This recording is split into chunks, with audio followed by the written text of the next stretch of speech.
And the book is titled Poverty by America.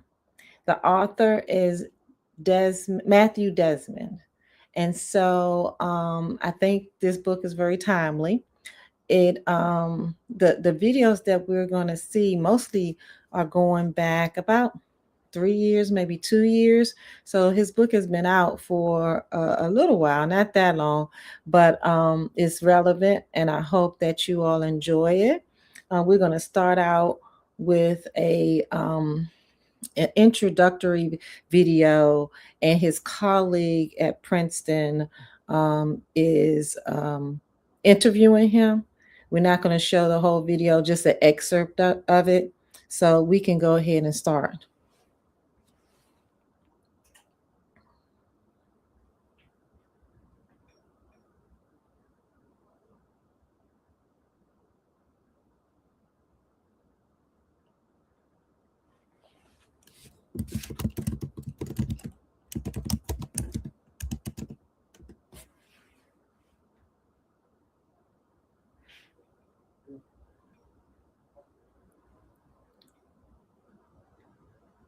Okay.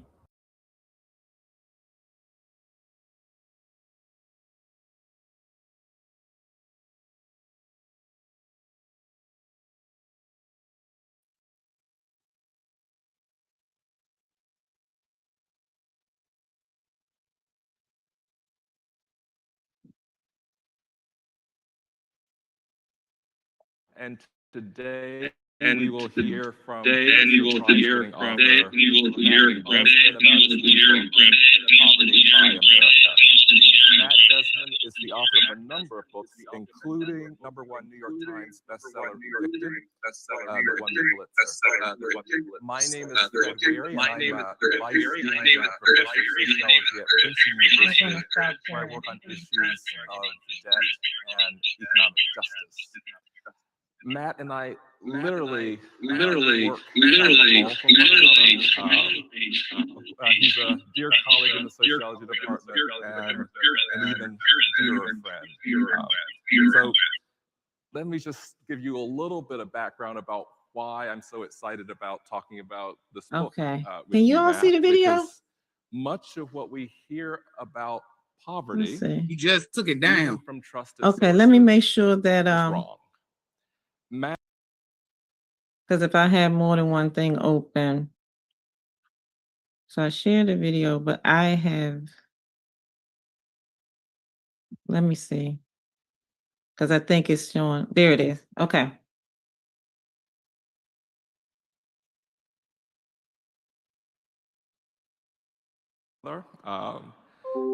He's a dear colleague in the sociology department and an even dearer friend. So let me just give you a little bit of background about why I'm so excited about talking about this book with you, Matt, because much of what we hear about poverty, even from trusted sources, is wrong. Matt tells us that we act as if poverty is just natural, something that must be among us. But he shows us that you don't get the kind of poverty that we have in America without a whole lot of people doing some lobbying work and doing some design work to make it so. Now, his book details how some people get pressed down so that others are unnecessarily lifted up. But the book also tells us that we can do something about it. Before we begin our conversation, let me thank the James Madison Council for their sponsorship of the Inspiration Stage. Let me also thank the literary director at the Library of Congress, Clay Smith, for pulling all of these things together. And let me remind you, our audience, that there will be about 15 minutes for a question and answer so that you can talk directly with the author at the end of our session, followed by a book signing.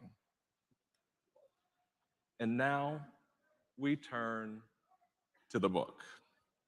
So, Matt, at Princeton, you've taught a very popular class over the years called Poverty in America.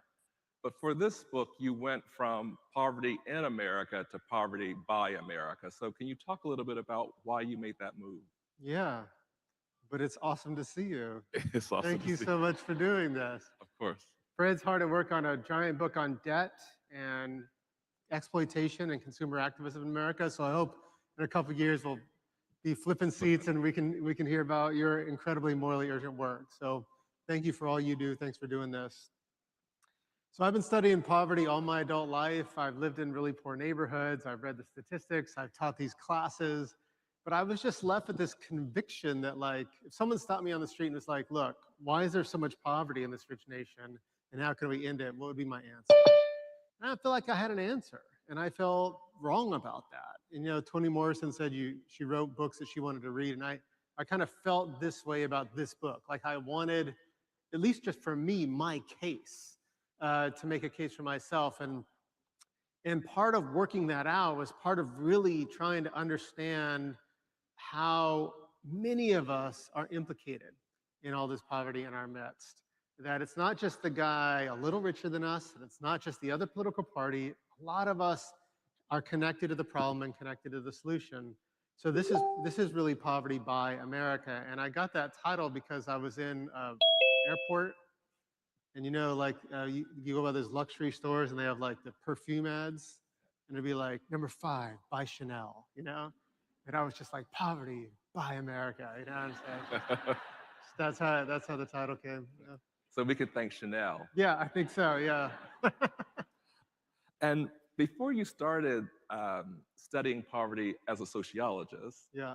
you saw it up close and personal. So your father lost his job, you and your family, you lost your house. Yeah. You saw it in ways that some of our colleagues have not. So how do you think that influenced the ways that you decided to study poverty? So I grew up, as you know, Fred, I grew up in a small town called Winslow, Arizona, which is in that Eagle song that you're remembering right now. The railroad town, Route 66 town, the best job you can get is railroad. Get on the railroad, it's a union job. But my dad was a preacher in a small church, and we didn't have any money. Our gas got shut off often. We felt the pressures and strains of poverty. And then we lost our home to foreclosure before everyone else was doing it. And I think that those experiences allowed me to see how my family was diminished, by economic scarcity. And then I scraped together all the loans and scholarships I had and went to my state college. And then I saw like a bunch of money, I saw like my classmates driving like BMWs and Jeep Wranglers, and they were going out for sushi. And I was like collecting canned tuna in my room, and I was just confused by that. Like why all this inequality? And then for my last book, I moved to Milwaukee and spent time with families getting evicted. And that's when I saw kind of poverty that I never experienced, never seen, right? I saw like kids getting evicted on a routine basis. I saw grandmas living without heat in the winter, just buried below blankets and praying that the space heaters didn't go out. And I think seeing that level of deprivation in this country really made me angry, and really kind of drove and inspired this book as well. Anger can be really productive, apparently. Hmm. So some of the people we meet in the book, we see some of these stories, and then I start to get angry as I'm reading some of these stories. And one of these people, his name is Julio Paez, who lived in California. And so could you tell us a little bit about his story? Yeah, I met Julio a few years ago. He was living in Emeryville, California. He was working 2 jobs, so he'd start his day at 10 o'clock at night, working the graveyard shift at McDonald's, so 10 p.m. to 6 a.m. And then he'd have 2 hours to rest and shower. And then he would clock in at Aerotech, going anywhere the temp service sent him between 8 a.m. and 4 p.m. And then he'd shower and rest as much as he could, and then it was back to McDonald's. Now, both jobs paid minimum wage. And so he didn't have a life, right? He was either working or sleeping. And he told me, like, I feel like a zombie. But he told me that he had to put in those hours just to afford the basic apartment that he shared with his mom and his younger brother in California. And one day, his younger brother, Alexander, who was 8 at the time, went up to Julio and was like, I'm saving up my money. And Julio was like, why? And he's like, I want to buy an hour of your time. And how much for an hour to play with me? And when Julio heard that, he wept. And then not long after, he collapsed in the aisle of a grocery store from just sheer exhaustion. He was 24 years old. So I think that, there's a lot of academic and policy debates about things like the minimum wage. Can we raise the minimum wage without causing unemployment, that kind of stuff? And those are important conversations to have. But I think spending time with someone like Julio leads you to ask a different kind of question, which is like, what do we deny people like Julio when we deny them a living wage? And what we deny them is like family, health, life itself. And Okay, how we is can it that pause we it.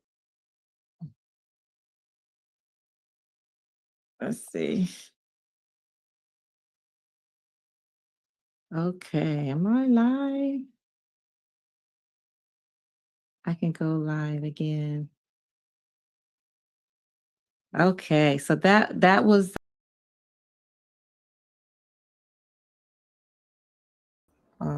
okay. That was the video from the Library of Congress where his colleague was interviewing him about the book.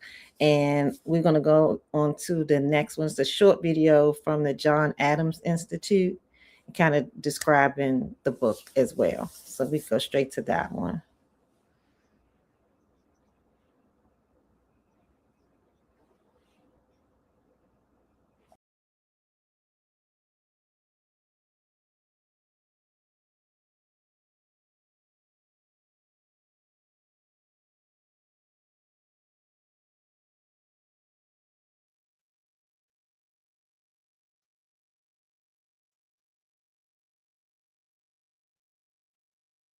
About $1.8 trillion a year on tax breaks. And that's double what we spend on the military. And most of that money is accrued by the top 20% of Americans. And I think it is understandable why many Americans don't see a tax break as a government program. But a tax break and a welfare check gives people money. A tax break and a welfare check cost the government something. So instead of getting the mortgage interest deduction, like the state could just mail you a check every year. It's the same. And so I think that we have to recognize that. And I think it's incredibly important that we start cultivating a language where anytime someone says, well, how can we afford it? We can't afford that. It's just, we make that so uncool and so stupid sounding that people can't say it anymore. We have to at least admit that this is the way we want to organize our civilization, and stop repeating this lie of scarcity. Another suggestion of yours was this whole issue of the banks charging you money when you are in the red on Yeah. your account, overdraft fees, Yep. and extraordinarily high fines for not paying your credit card on time.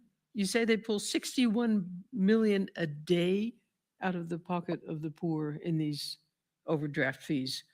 And of those fees, only 9% of the people with the accounts pay 84% of those fees. So we know who's suffering from this. Would it be possible for government to forbid banks to do this? Yeah, other countries do. So Israel does, for example. You cannot overcharge people these exorbitant fees. And so this is something that other countries clearly regulate. You can clearly regulate this. Banks don't have to do this. It's just incredibly profitable. And it's profitable for us too, because we now have free checking accounts. But it turns out those accounts aren't free. There's no free lunch. There's no free lunch.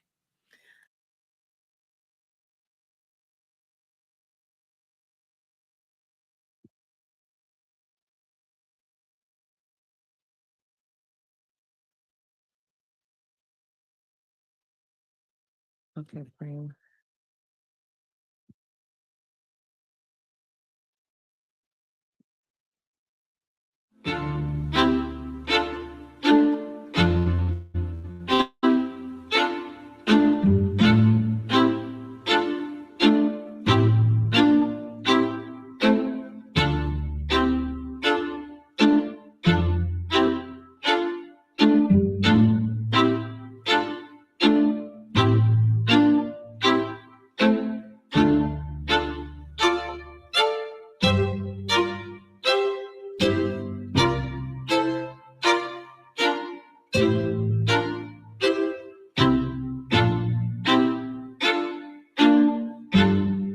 This book tries to answer two big questions. Why is there so much poverty in America? And what can we do to eliminate it? And it argues that many of us, those of us that are secure, housed, lucky, we contribute to the problem. We exploit the poor, we segregate the poor, and we support a nation that frankly gives most to families that need it the least. Some lives are made small so others may grow. So we don't just need deeper investments in fighting poverty, we need different policies. We need policies that disrupt poverty, attack it at the root. If you're a native or fluent English-speaking Western expat living abroad and you're looking for a new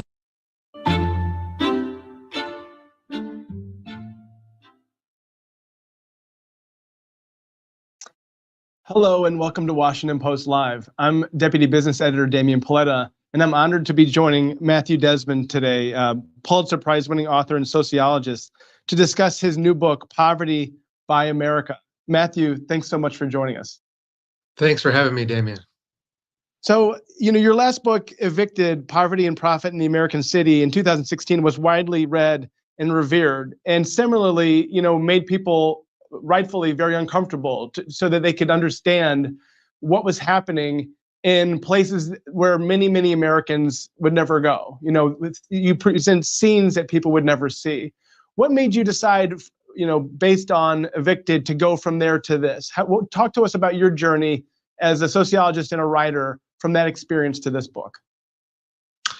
When I was researching Evicted, I saw a kind of poverty that was mean and cruel and violent.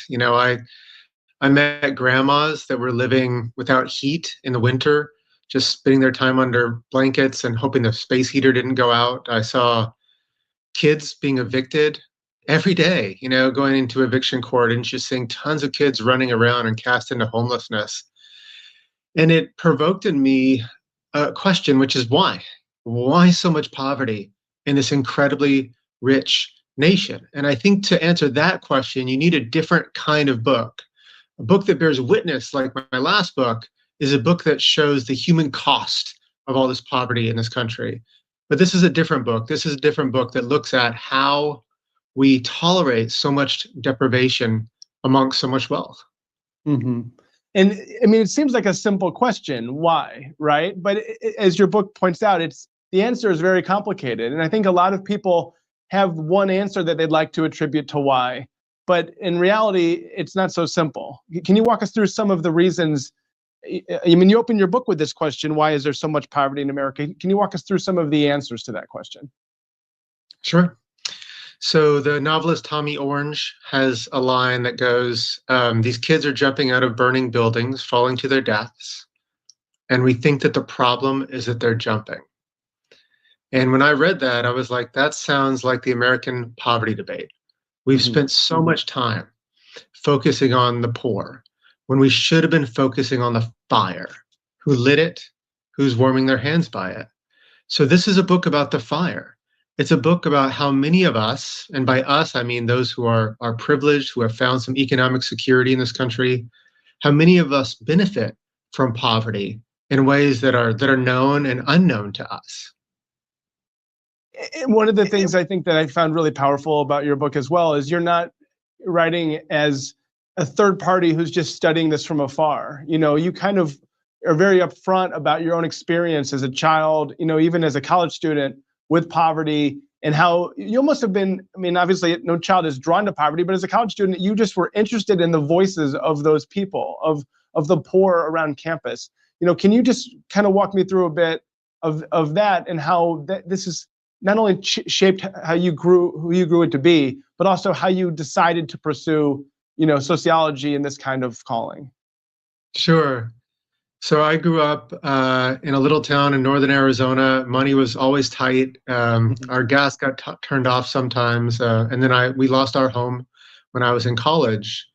And that was a confusing time for me. That was an embarrassing time for me, honestly. But one thing I was also seeing in college was just money. Just so many of my peers driving what I thought were very fancy cars. I was driving an old truck with a junkyard engine that we installed ourselves. And it really confused me and motivated me to understand this massive, vast inequality in this country. And one thing I did was just start spending time with homeless people around my campus, not serving them in a charitable capacity, just listening to them, talking to them, befriending them.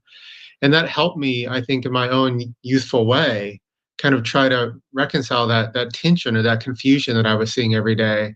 I think that impulse is really important for those of us that are writing and working on anti-poverty measures. I think we need to be accountable to the people that are closest to the problem. Mm-hmm. And hear their stories and listen to their experiences. And I think what's interesting about this, one of the things many things is interesting about this book is it's not just data. I mean, it's easy to show people, yes, there's millions of people who live in poverty. But when you pepper in the book, as you did, examples and their stories, and you listen to them in a way that many people would not, I think it makes it all the richer. And I wanted to kind of get to that. Some of the examples you use, the people who are living in poverty talk about drug use and how the roles that drugs have played in their lives. Can you talk a little bit about the relationship between drugs and poverty and what you, both in Evicted and in this book, have come to understand and learn about drugs and poverty? Sure. So when I was living in Milwaukee, living in a mobile home park and living in a rooming house building in the inner city, I met some people that had serious drug addictions, opioid addictions. And most of those stories were stories about self-medicating pain. It was about people who had experienced trauma, who, society didn't medicate them or come around them and support them. And so they found their own ways to kind of blunt the pain. And I kind of understand that. That's a very human impulse to me. I'm in California right now, and there was a recent study that showed that a lot of homeless folks here in California start using meth after they become homeless, not before. And the reason is because homelessness is incredibly scary. They want to stay up. They want to, not fall asleep at night. And so they medicate to do that.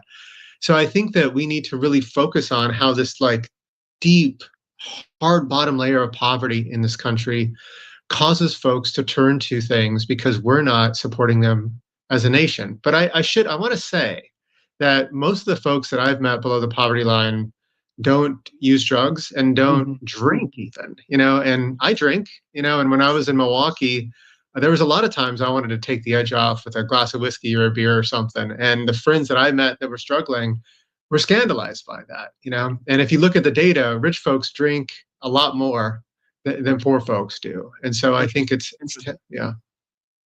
So I think one of my big takeaways from Poverty by America is that our progress as a country has stalled. And I think what you do really effectively is you kind of confront head on this belief that many people have, including people on the left, who say, hey, look, it's much better for the poor now than it was 20, 30 years ago.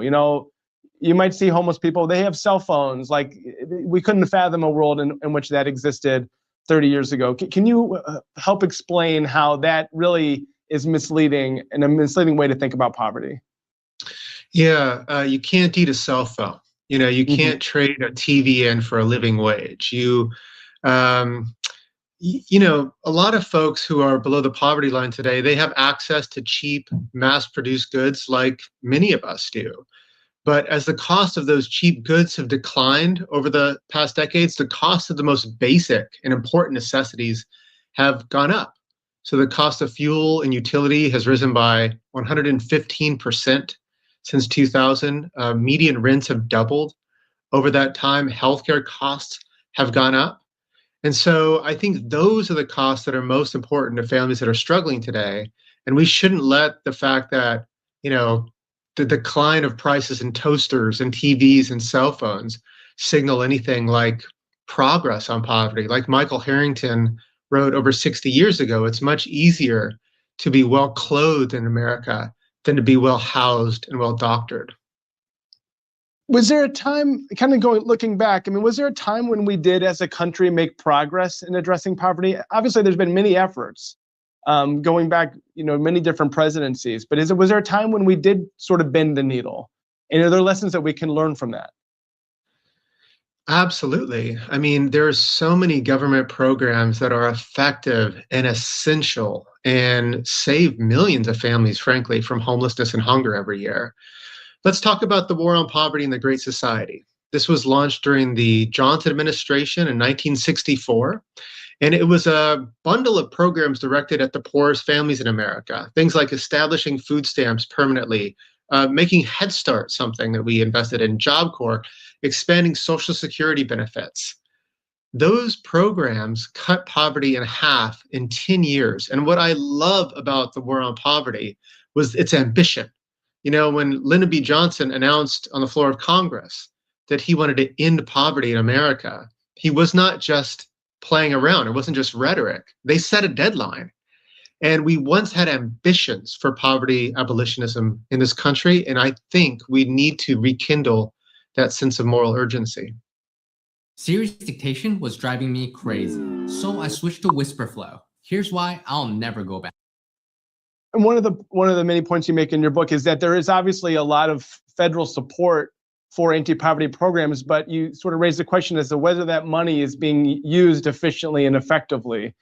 You know, what lessons could Washington take from that? I mean, what are, maybe some programs were designed originally in the 60s, but we live in a much different, you know, country and world now. What are some areas where we should be rethinking how we're using the money that we do spend?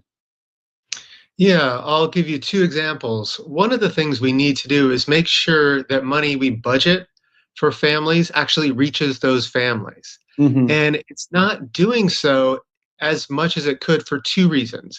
One reason is that a lot of programs, the money is not spent on direct assistance to the poor. You know, for every dollar we budget for cash welfare, this program that's called TANA, for temporary assistance to needy families, for every dollar we budget for that, only 22 cents ends up in the pockets of a poor family. Why? Well, states have a lot of leeway about how to spend that money, and they spend it on all sorts of things. They spend it on Christian summer camps, abstinence-only education, marriage initiatives. Other states just sit on the money. You know, Tennessee is sitting on over $7 million in unspent welfare funds. Hawaii is sitting on so much they could give every poor kid in their state $10,000. And so we need to do a much better job as a country making sure when we budget that dollar reaches families that need and deserve that aid. We also have to face the fact, this is the second issue, that a lot of poor families just aren't taking advantage of programs that are designed to help them. 1 in 5 elderly Americans who could receive food stamps do not receive it. 1 in 5 poorly paid workers who could receive their earned income tax credit do not take it. So what's going on? You know, is it stigma? Are people embarrassed? There is something to that. You know, there is a degradation ritual that still happens when low-income families kind of connect to these programs. But the more evidence suggests that we just as a nation are really bad at making sure that aid is marketed to people and distributed to people. We've made these programs hard. We've wrapped them in red tape. And I think that we can do a lot of easy things to unleash kind of the power of these really important programs. Let's talk a little bit about what seems to be a disconnect between the labor market in this country and living wage, because, you know, we're at 3.5% or so unemployment, which is as low as many of us will ever see in our lifetimes. But you still have tens of millions of families who are living in poverty. And of course, there's, as you said, there's a stigma, and I'm sure there's a misunderstanding that people assume if you're in poverty, you're not working. A lot of people who live in poverty are working. In fact, they might be working longer hours than many other people. What is with that disconnect between the labor market and poverty? Yeah. In the book, I write about a young man I met a few years ago in California. His name was Julio Paez, and he was working 2 jobs, one at McDonald's for 8 hours, took 2 hours to rest, and then went to a Tim company for 8 hours, and then slept as much as he could, and he was back to McDonald's. And both jobs were paying minimum wage, but this is what he had to put in to afford, you know, a bare bones apartment that he shared with his mom and younger brother. And one day his younger brother, who was 8, you know, asked Julio, you know, I'm saving up so I can buy an hour of your time. How much for an hour to play with me? You know, this is a cruelty, and it didn't always used to be this bad. When the war on poverty was launched, 1 in 3 workers belonged to a union. Wages were climbing. You could advance in your company. Your job came with some benefits. But as worker power declined over the years, the job market got a lot worse and wages have stagnated. So one study shows that a worker without a high school diploma in 2017 made 10% less than he or she would have in 1979, adjusting for inflation. For a lot of workers, the job market just isn't delivering. And for us to confront poverty, we have to address this unrelenting exploitation. And we have to call it that in the labor market. So there was something that really jumped out at me in the end of chapter 2, I believe it is, when you're talking about why there's so much poverty. You say tens of millions of Americans do not end up poor by mistake of history or personal conduct. Poverty persists because some wish and will it too. I mean, that's really powerful writing. It made me very uncomfortable. I think it's designed to make people who read this book feel uncomfortable.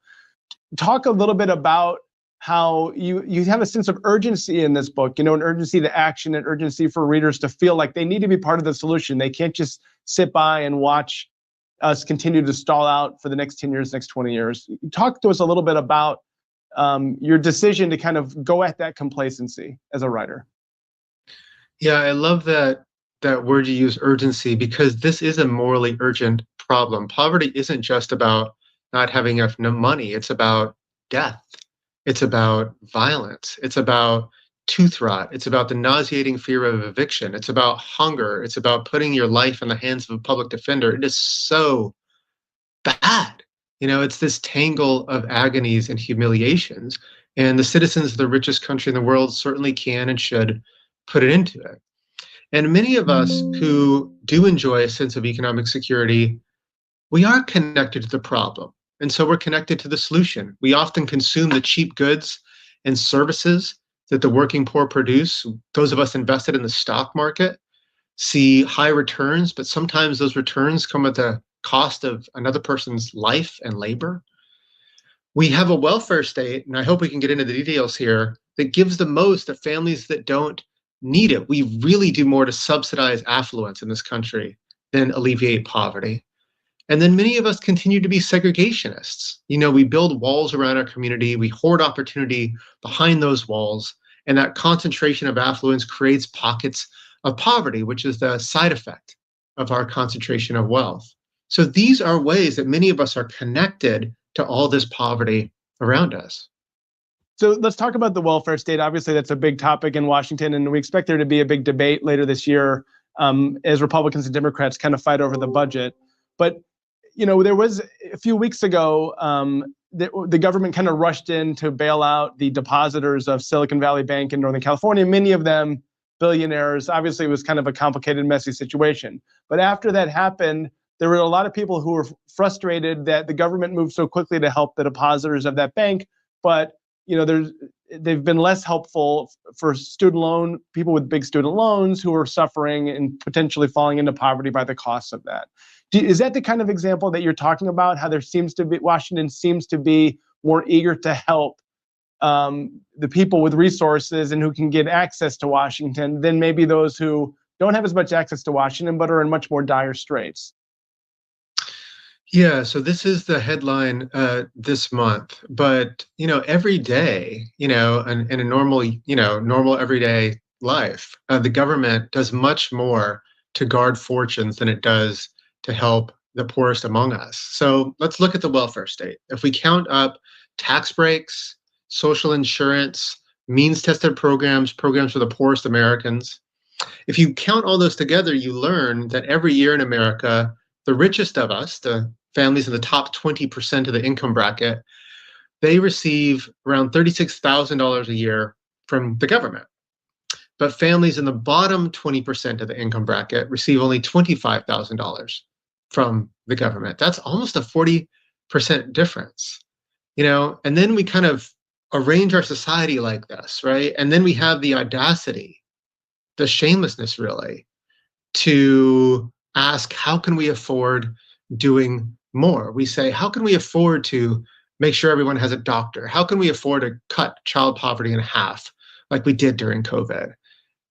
But the answer is staring us right in the face. We could afford it if the richest among us took less from the government. I know that many of us have a hard time viewing a tax break as the same thing as like a housing subsidy for low-income families, but it is. They both cost the government money. They both put money in our pocket. And so I think that what I'm calling for is not necessarily redistribution, but a reevaluation of our priorities. I'm calling for less aid to the rich and deeper investments in the poor. You're not eating onions wrong. You're destroying them before they help you.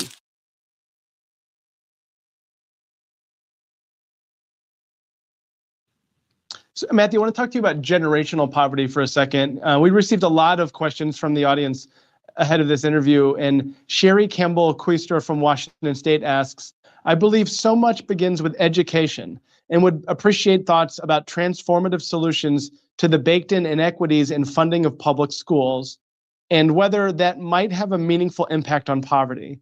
I'd also appreciate any optimistic words about whether such funding changes are even remotely likely to ever happen. What are your thoughts about the role education plays in this and whether we can make progress by focusing on education in addressing poverty? We've actually seen a lot of progress in education over the last recent years. The inequities of school funding have been somewhat corrected by education reforms. And now schools that are located in poor neighborhoods do receive funding that often is on par with schools in affluent neighborhoods. But it's not enough. We have to tear down the walls. We have to give parents more choice about where to send their kids to school. I'm really influenced by a study out of Maryland that randomized public housing families. And some of those families lived in affluent neighborhoods and they sent their kids to integrated schools. And some of those families were provided housing in poor neighborhoods and sent their kids to school where most of the other kids were poor, but those schools had a lot of resources dumped into them, just like really state-of-the-art resources. And then the researchers followed the two kids. And the kids who went to the integrated schools did much better than the kids who remained in the economically and often racially segregated schools, even when those schools had a lot of resources. Integration works. And so I think we need to not only invest in more resources, but we also have to invest in broad prosperity and finally turn away from segregation. You talked about racial integration. Can you talk about the role that race plays in poverty in your research, both in Evicted and in this book? Is there, are there conclusions you could draw from how this country continues to both, misconnect a racial component of poverty, and what can we do to address that? Yeah, it's impossible to write a book about American poverty without also writing a book about American racism. They are just connected in such an intimate way. An important first step is to recognize that, Black poverty and white poverty aren't the same thing. Mm-hmm. Most folks who are white and poor live in very different neighborhoods, more economically diverse and less poor neighborhoods than a lot of families who are African American and live below the poverty line. That means if you're one of those Black families that are struggling, your kids are often going to much less resourced schools. Your housing is more degraded. Your neighborhood is more concentrated with poverty and disadvantage. That really matters for kind of understanding the different relationships and experiences of poverty and how race shapes and bends those different experiences. It's also important to recognize that, many of us who are looking at the poverty problem, our views and attitudes can be shaped by racism. So there's really a lot of convincing evidence that shows that Americans support certain welfare policies more if they don't think those policies are going to African American families. That's a really concerning finding. There's also a lot of evidence that shows that job market discrimination against African Americans looking for jobs hasn't changed in 30 years. No progress in a generation. So I think that those are issues we have to confront alongside confronting the fact that this country can do so much more to address poverty and its borders. I mean, those are heavy lifts. It's one thing to kind of authorize a new government program that would allocate $1 billion towards education or housing. But it's a much more difficult task, I think, to try to get at some of these deep-seated racial issues in this country and try to get, the labor market to become more fair, for example, or even the rental housing market to become more fair and less discriminatory. Is this just something that we have to start, as a country, and do work on progress over the years, or how can we even fast forward or accelerate change in those things that just seem kind of overwhelming to comprehend? So on the one hand, I feel that ending poverty, and when I say ending poverty, I mean ending it. Mm-hmm. Ending poverty is an incredibly attainable goal for our country. A study published a few years ago estimated that if the top 1% of us just paid the taxes they owed, not paid more taxes, just stopped evading taxes, that we as a nation could raise an additional $175 billion a year. That's almost enough to pull everyone out of poverty. We have the resources. We can do this. The hard part is political will. And that's where we come in, us. And I think that the book calls for us to become poverty abolitionists, to recognize that poverty is an abomination, and to recognize that profiting from someone else's pain drags us all down. So if you take something like integration that we were just talking about, part of that is a big policy change, right? But part of it means us. And right here, and this us, I think, needs to be, especially affluent white families, going down to zoning board meetings on Tuesday night, and standing up and saying, look, I refuse to be a segregationist. I refuse to deny other kids opportunities my kids have had living in this community. I want to build affordable housing in this neighborhood. So I think a lot of times, when we talk about these issues, we talk about it out there. Mm-hmm. It's a policy, it's Congress, it's those other guys that vote for the other party, it's them. I think that we need to also start looking at within ourselves, because that's where we can start building the political will, and that's where we can start putting pressure on our lawmakers to do something ambitious. I think one of the many things that might make people feel uncomfortable in this book is that they're not people who are participating in making poverty as bad as it is don't even realize what they're doing. I mean, a lot of people don't get up in the morning and say, I'm going to make poverty, the status quo continue, right? But the way they shop, the way they interact with others just perpetuates it more. So how do you kind of break through to them, besides writing a great book like this? How do you break through to people that they have to look at the decisions they make, the unconscious decisions that they're making every day, and look at how that affects poverty in this country? Yeah, I think a lot of us are open to this conversation. I think a lot of us want to have this conversation. We can feel it. We can feel it in our lives, how we're connected to each other and how we're complicit often in inequality. I think this can start on a very personal day-to-day basis. So tax season's coming up, right?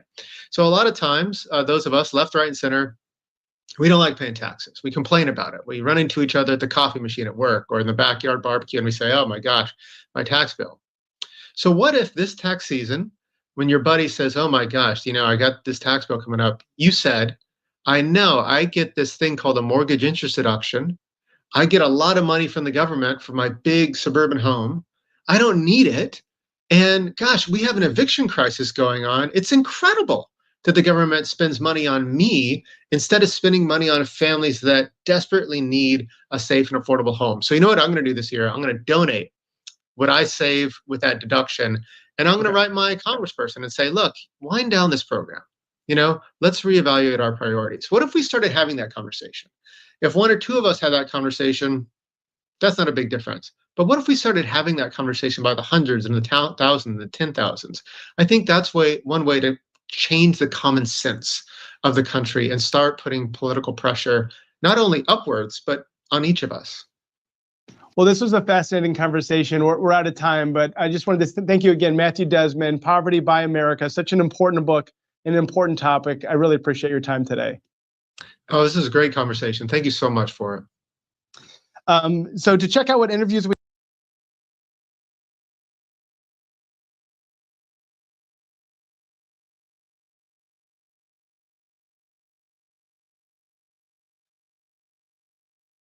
Okay, I'm gonna go back live.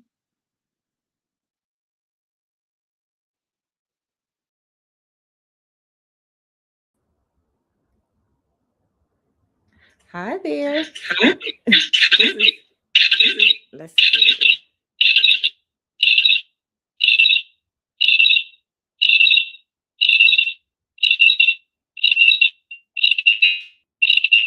I don't know what that is.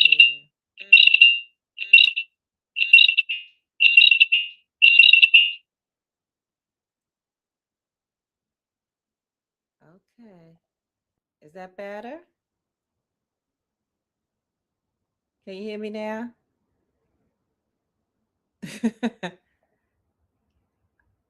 Okay, is that better? Okay, I'm live on the Audible.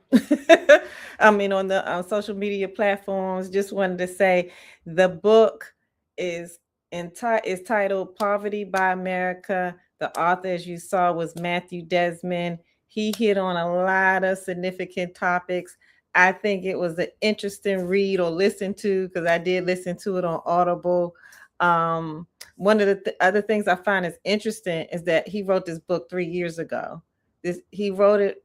It was published, I guess, March 21st, 2023, and it is March the 29th, 2026. And one of the things it said, progress has stalled, and that was 3 years ago. And instead of us moving forward, since then we've gone backwards, and that is very, very disturbing. And so but he was ready. I mean, he had come out with his blueprint and exposing a lot of things that in his book that many people may have been aware of, but a lot of people may not have been aware of. I mean, I'm sure the majority of the people didn't look at it the way he did and how he spelled it out. And I thought he did an excellent job at that.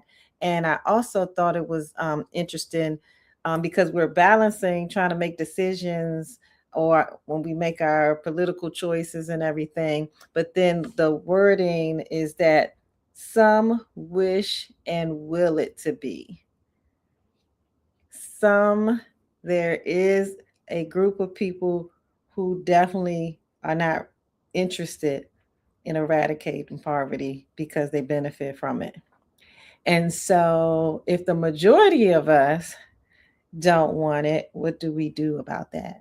And so, and many of the things that we have to do is to recognize it for what it is, recognize how we view those people who are not as fortunate as we may be, and what can we do on a micro level as well on a macro level, but on a micro level to help eradicate it, help expose those who wish and will it to be. And are there more of them than those of us who don't want it? A lot of them probably are more powerful in a sense as far as their economic backing, their lobbying efforts, and just people who just want to be the benefactors of those who are being abused by having difficult work lives. And blaming, it's the arguments that kind of get me is, oh, those people are on drugs, or and one of the things he pointed out was a lot of people after they're homeless, when they're trying to medicate themselves from being in such a harsh situation, is when they get on drugs. All those excuses that come up anytime someone tries to decide that it's time to make a change to the system, and it's really frivolous in nature. It's actually like, wow, that's what you think. So, as those of you who understand um, the um, the poverty debate, and I hope that many of you out there are trying to make a difference in your own way. But with our book discussion, we are going to go offline because everyone may not want to have their conversation, their candid opinions on social media. You're welcome to join us on our Zoom side. So we're going to have a conversation about what we saw so far. We're going to come back with more videos to share with those of you who are on the social media platforms. But for now, we're getting ready to have our offline discussion. We'll be back.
Are you looking to find your ideal lifestyle?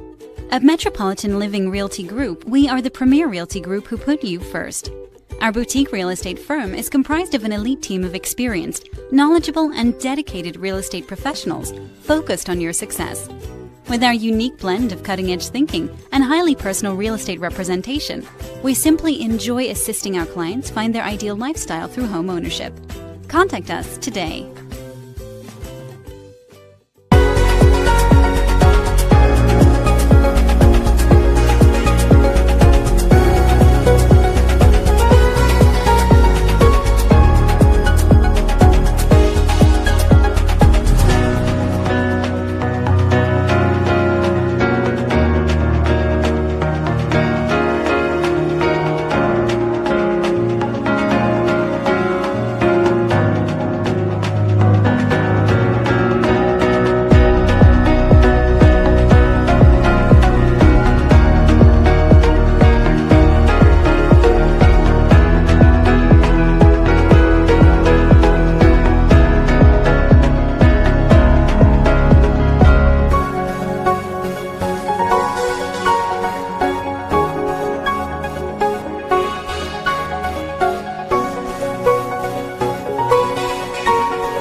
Okay, so we're back from our intermission. Let me.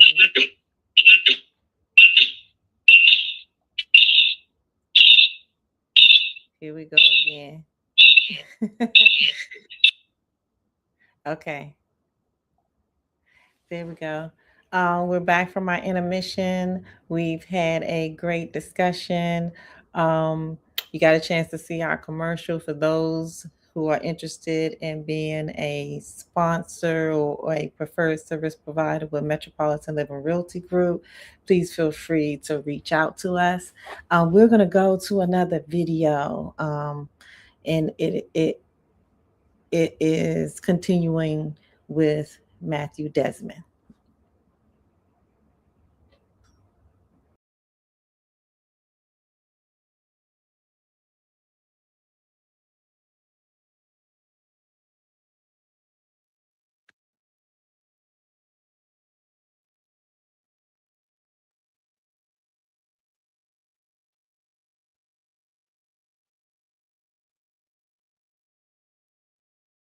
Of course, as to global poverty. Our next guest believes that can be eradicated, but only by getting enough people to make the change.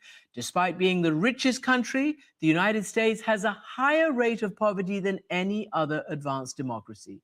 Pulitzer Prize-winning author Matthew Desmond examines the dire situation in his new book, and he's joining Michelle Martin to explain why the problem persists. This conversation is part of our ongoing initiative about poverty, jobs, and economic opportunity in America called Chasing the Dream. Thanks, Christian. Professor Matthew Desmond, thank you so much for talking with us once again. Oh, it's a pleasure to be back. The last time we talked with you, we talked about your book, Evicted, critically acclaimed, a bestseller. It just as the title implies, it dug into the origins and the scope of the eviction phenomenon in the U.S. Now, your latest book, Poverty by America, kind of deals with similar ideas, but it feels different? I mean, in a way, it feels like a book that you've been kind of waiting to write your whole life. Do you want to talk a little bit about that? Yeah, that's right. I've been researching and reporting on poverty all of my adult life. I've lived in really poor neighborhoods. I've dug into the statistics, but I just didn't feel like I had an answer to this really pressing question, which is why? Why there's so much poverty in this incredibly rich country? And so this book is my response to that question. I think there's always been something about the American poverty debate that didn't sit well with me. And I remember reading a line by the novelist Tommy Orange, where he writes, these kids are jumping out of the windows of burning buildings, falling to their deaths. And we think that the problem is that they're jumping. And when I read that, I was like, man, that sounds like the poverty debate. And we have been focused so much on the poor themselves. And we needed to be focusing on the fire. Who lit it? Who's warming their hands by it? So this is a book about the fire. This is a book about how some lives are made small so others may grow. You say that poverty is often material scarcity piled on chronic pain, piled on incarceration, piled on depression, piled on addiction, on and on it goes. Talk a little bit about some of the people that you profile in the book and the way you say that poverty kind of isn't just one thing. It's a thing that piles on and folds in on itself. Yeah, that's right. I mean, when I was spending time in Milwaukee for my last book, I met grandmothers living without heat in Wisconsin, sleeping under blankets all winter long, praying that the space heater didn't go out. I saw kids evicted all the time. The courtroom in the eviction courtroom is just brimming over with children facing homelessness and eviction every day in that city and cities all across the country. America harbors a hard bottom layer of poverty. And it's not just about a lack of money. It's about a lack of choice. It's about pain. It's about humiliation. It's about the nauseating fear of eviction. On and on it goes, which I think should spur us to moral action. Could really drive us to address this problem, because poverty isn't just a lack of income. It's this exhausting collection of social maladies and problems. Is it your argument that the United States is fairly unique in that among affluent nations? That you just don't find peer economies in which the level of misery is what it is in the United States? That's right. We really are in a class all our own when it comes to the level of poverty that we tolerate amongst all this wealth. There's no other advanced democracy that has the kind of poverty that we do and the depths of poverty that we have. And, while abroad, I've often heard Europeans use the phrase American-style deprivation. They can see it. Our child poverty rate is twice what it is in Germany or South Korea or Canada, for example. We are really lagging behind other advanced democracies when it comes to addressing poverty in our borders. Your point of view is that poverty persists in the way that it persists because the non-poor benefit from it. Why do you say that? Well, we often consume the cheap goods and services that the working poor produce. Now, those of us invested in the stock market like healthy returns, even though those returns often come at the cost of a human sacrifice with poorly paid labor. A lot of us really protect our tax breaks, like our mortgage interest deduction. But those tax breaks really accrue to the wealthiest among us. And doing so stars anti-poverty programs because we invest a lot more in subsidizing affluence than alleviating deprivation. And then the country continues to be segregationist. We continue to build walls around our communities and hoard opportunity behind those walls. We need to tear down those walls, and we need to start taking responsibility for all this scarcity in our midst. Let's just put this into different buckets if we can, although you make the argument that it's all related. So let's just talk about direct government subsidies, per se. One of the things you point out in the book is that from 1980 to 2017, there was a 237% increase in federal spending on poverty programs. That's not a small amount of money. I mean, just in total dollar terms. So why is it that the kind of misery you describe persists given that level of spending? Well, some might say it's because government spending doesn't have a real effect on poverty, but that's just wrong. There's a massive pile of research that shows that government programs directed at our poorest families are incredibly effective, even efficient. They prevent millions of families from plunging into hunger and homelessness every year. But they clearly aren't enough right now. And part of the reason is because we have not fully addressed the unrelenting exploitation of the poor in the labor market, in the housing market, and in the financial market. Let me just give you one quick statistic. Every day, $61 million are pulled out of the pockets of poor families in terms of overdraft fees, check cashing fees, payday loan fees, every single day. When James Baldwin wrote how expensive it is to be poor, he couldn't even have imagined those kind of numbers. And so unless we address that exploitation, we're not going to build sturdy, permanent foundation on which we can climb out of poverty for everyone. Well, one of the other points you make, though, is that even with direct federal assistance, that in most places, actually, you say that the majority of that money doesn't actually get directly to people who are under-resourced, that there are only 2 states where a majority of their assistance under the TANF program, which is the main, used to be called welfare, maybe still is, actually goes directly into cash assistance, that most states, it goes other places. Where does it go? What does that money do? Yeah, let's break it down. There's kind of two points that I think are important here. One point is that $1 in the federal budget doesn't mean $1 in a family's pocket. So you take this program called TANF, or cash welfare. For every $1 budgeted for TANF, only 22 cents ends up with a family in terms of direct aid. Why? Well, because states get a lot of leeway about how they spend their money, and they're really creative about how to do it. States have used that money to spend on Christian summer camps or abstinence-only classes, marriage initiatives, things like that. Many of these things don't have anything to do with reducing poverty. Other states just simply sit on the money.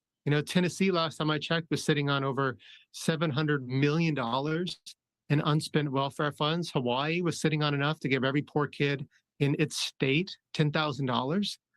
So that's one thing that's going on. And the second thing that's going on that's important is that a lot of poor families don't take advantage of programs that they need and deserve. We hear a lot about welfare dependency, but if you look at the data, the bigger problem is welfare avoidance. The fact that families are leaving billions and billions of dollars on the table every year. 1 in 5 elderly Americans, for example, who could qualify and receive food stamps, they don't take advantage of that. Why is that? Is it just too hard? That it's actually just the actual process of getting these benefits is just too hard? Or why don't people get it? Or because there's a stigma attached to it? Or because we make it humiliating for people to get it? Why is it that people don't get the benefits that they actually are entitled to? Yeah, all that is part of it. And we used to think stigma was the biggest reason why folks weren't relying on these programs. But it seems a much bigger reason is that we've made them unnecessarily hard and complicated. We've wrapped these programs in red tape and regulations, and we may make it incredibly confusing. This is also very hopeful, though. There's studies that show that just like increasing the font or connecting people with someone on the phone can actually bring a lot more benefits to families that need them today. One exception to that, of course, was during the COVID crisis, when the government made an effort, the federal government made aggressive efforts to kind of get money to people directly.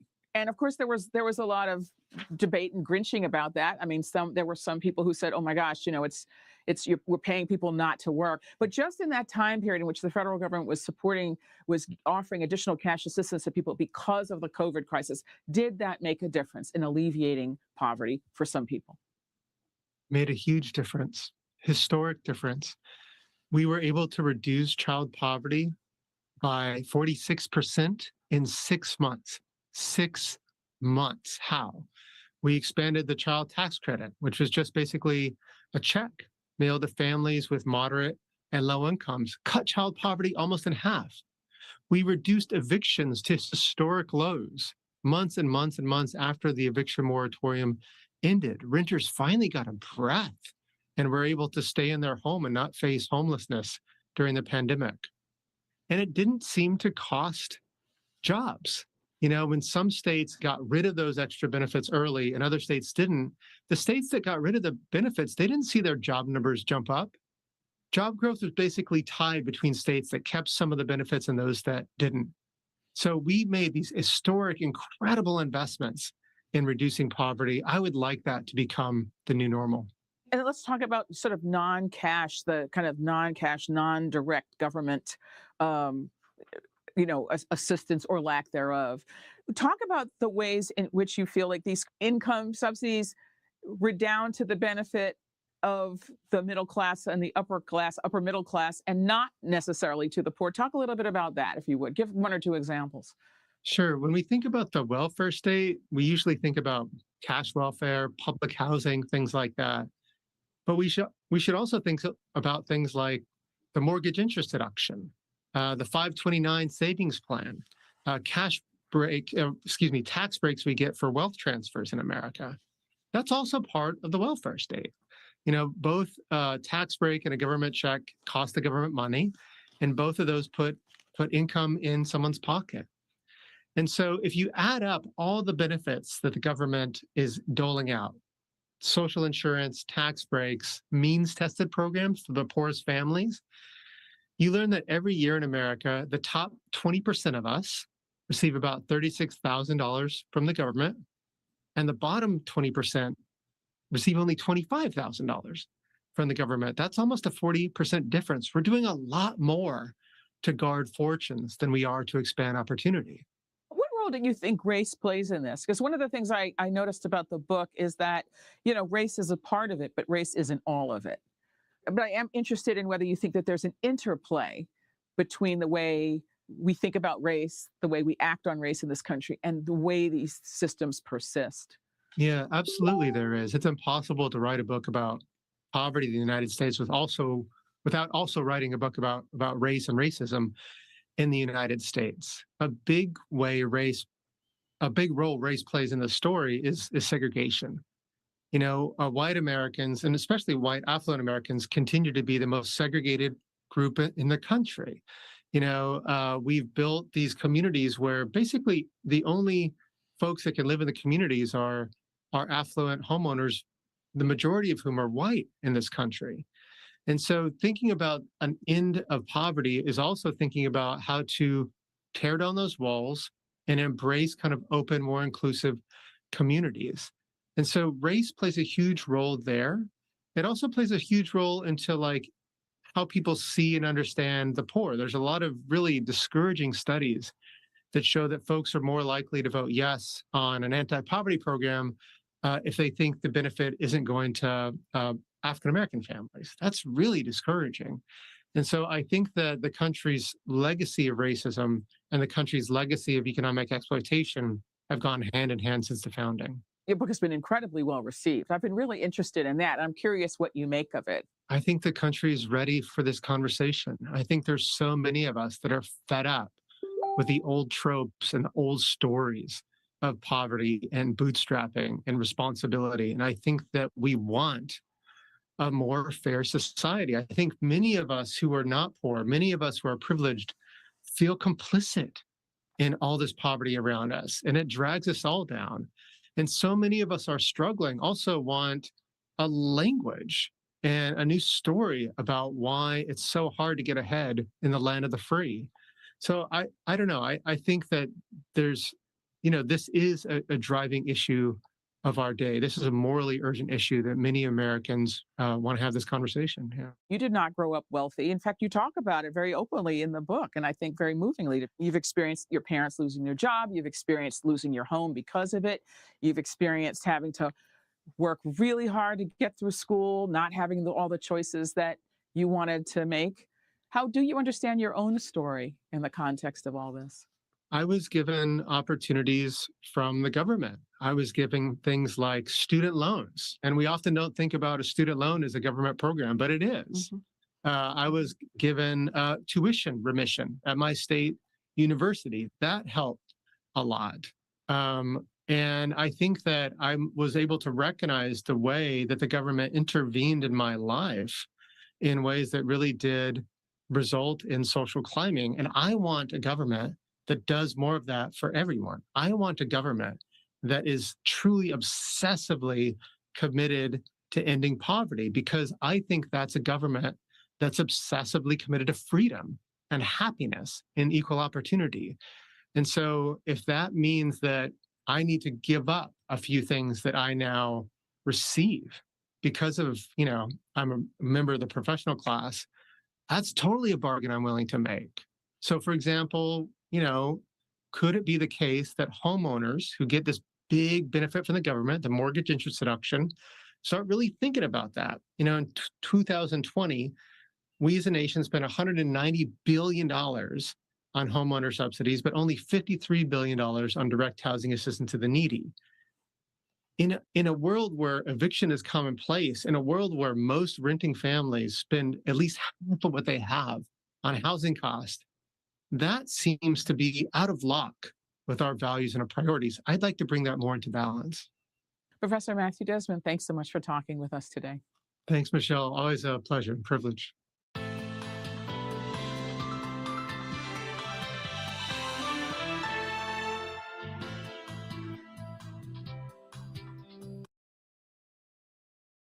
Working with defectiveness can be so incredibly transformative for your practice, because ultimately the sense of Representative Vern Buchanan of Florida said our plan was reckless.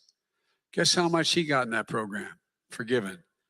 $2,300,000. This is not a joke. Can't make this stuff up.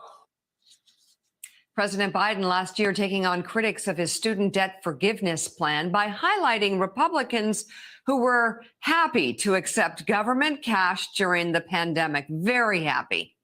And that brings us to a new book entitled Poverty by America, which highlights how the wealthiest Americans receive almost 30% more in government subsidies than the poorest families. Joining us now, the book's author, Matthew Desmond. He's a sociologist at Princeton and director of its Eviction Lab, researching the nation's housing crisis. And it's great to have you. Talk a little bit more about the wealthier Americans still benefiting from sometimes the very policies they complain about. That's right. The government spends a lot more money subsidizing affluence than alleviating poverty. If you count things like tax breaks and social insurance, the richest among us get a lot more help from the government than the poorest among us. So Matthew, this is such an extraordinary book on so many different levels, particularly in this moment. I mean, talk about the way in which poverty is produced in the United States and sustained. I mean, there's a sense in which you offer us this thick description, historical description, and you offer us remedy. Give us a sense of the historical account of why poverty persists in the United States. This is clearly a choice our country has made, right? We tolerate exploitation in the labor market and the housing market. We tolerate a welfare state that's imbalanced, right? That gives most to have the people that have it a lot already. And then we continue to be segregationists, right? Drawing walls around ourselves and hoarding opportunity. We need to tear down those walls. What's at the root of all of that, though? I mean, how do we talk about the roots of that? Yeah, I think racism is certainly a root of that. The kind of capitalism we've accepted in this country is not a capitalism many of us deserve. And the book is really a push for a different kind of nation, a capitalism that serves the people, not the other way around. So I always talk about this across the country. There's a sense in which there is a kind of background condition of scarcity. Yeah. There's only so much pie to go around. Yeah. And if we think we're going to remedy poverty, that means I got to lose something. Yeah. How do we talk about poverty abolition when we think there's only so much pie to go around? I think we have to push back against that scarcity. Professor to professor, one quick stat. Yeah. You know, there's a study that showed that if the richest Americans just paid the taxes they owed, not paid more taxes, just stopped evading taxes, we as a nation could raise an additional $175 billion a year. That's almost enough to bring everyone out of poverty. We can do this.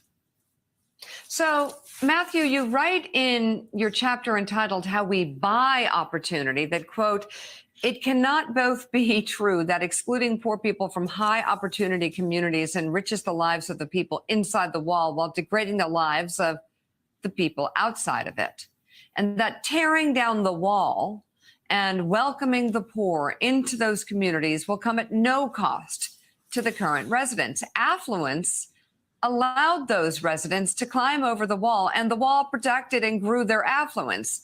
As the sociologist Tressie McMillan Cottom has put it, families that can hoard do, and neighborhoods in which they live benefit.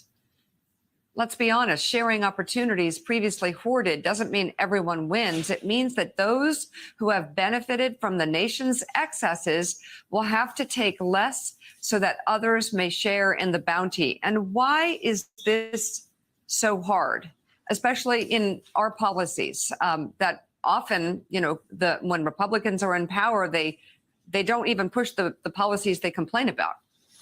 I think many of us are open to this bargain. I think many of us don't want to be complicit in all this poverty around us. It diminishes all of us. And I think that some of us who are secure and privileged will have to take a little less for us to abolish poverty in America. But we get something better. We get a safer nation, a happier nation, a freer nation. I think a nation without poverty is a nation that has a different, more lush kind of prosperity.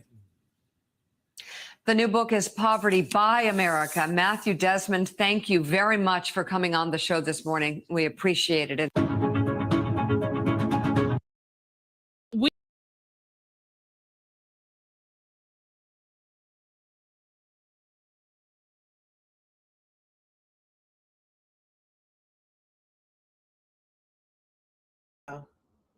Okay, for those of you who are watching on one of the social media outlets, we're towards the end of our book discussion. I just wanted to say thanks for those who are attending. We still have a few more minutes. I just wanted to close out on the Facebooks, on the social media side. So if you can post the next book. The next book for us is The Bait of Satan, and that is by John Bevere. And let me see if I can see that date. Okay, there it is. It's June the 28th, 2026. You can feel free to join us on a Sunday afternoon at 2 p.m. Eastern Standard Time.